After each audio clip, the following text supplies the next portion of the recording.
नमस्कार जोहार, मैं मनोज दत्त पत्रकार। इस वक्त लातेहार जिला के महुआडार थाना क्षेत्र के दुरुप पंचायत के दौना गांव में हूं।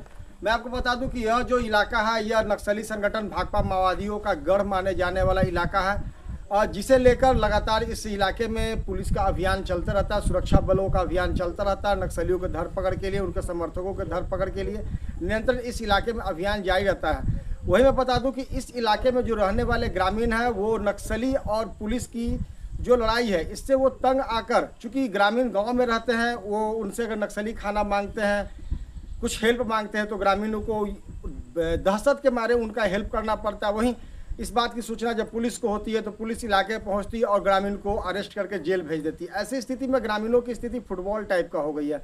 तो ज़्यादातर जो ग्रामीण है, जो हमने एनालाइज किया यहाँ पर, जो कुछ हद तक अच्छे खासे पैसे वाले जो लोग हैं, जो अपना जीवन को संवार सकते हैं दूसरे जगह पे डिस्प्लेस होकर, वैसे लोग इन दुरुप पंचायत के इलाकों से प्लान कर महुआडार प्रखंड मुख्यालय में किराए के घर में या ज़मीन खरीद कर निजी घर बनाकर रहने को विवश है।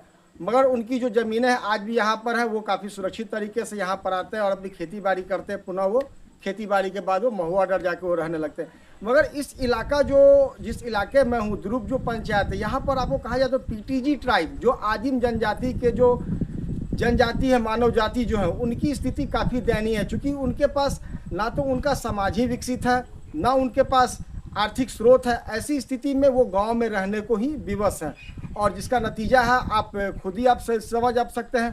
क्योंकि मैं आपको बता दूं कि आज आज़ादी के आज 75 वर्ष से अधिक का समय हो गया है, और अभी हाल के दिनों में इस इलाके में रोड का निर्माण हुआ है। इलाके में एयरटेल, बीएसएनएल, जियो जैसे नेटवर्क मोबाइल कंपनियों का टावर को लगाया जा रहा है। मैं आपको बता दूं कि टावर के पीछे भी एक कहानी है कि नक्सली नहीं चाहते हैं कि उनका यह गढ़, उनका यह जो क्षेत्र है, इसके बारे में यहाँ की जानकारियाँ उन तक पहुँचे। इसके लिए नक्सली लगातार यहाँ पर जो नेटवर्क टावर है उसको ध्वस्त करने का ही प्रयास कर रही है।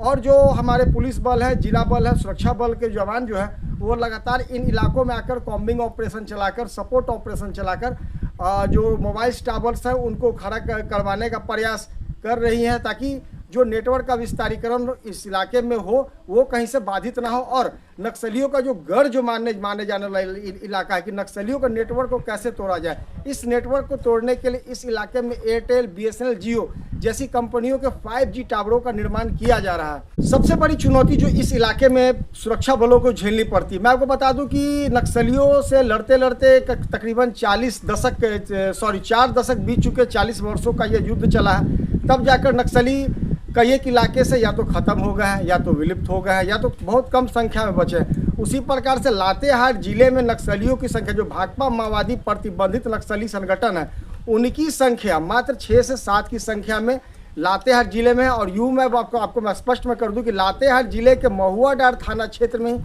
ये लोग आज सीमित होकर रह गए। मगर मैं आपको बता दूं कि लातेहार जिला का जो आधा ज़्यादा पार्ट है, बड़वाडी, गारू, महुआडार, ये जो इलाका है नेत्रहाट का इलाका, ये इलाका जो है टाइगर प्रोजेक्ट इलाके में आ जाता है। उसके अलावा मैं बता दूं कि एशिया का सबसे बड़ी जो सेंचुरियन है वो महुआडार थाना क्षेत्र, महुआडार प्रखंड, महुआडार अनुमंडल ही आता है। और आप समझ सकते हैं कि भेड़िया, टाइगर किस सेंचुरियन में रहेंगे।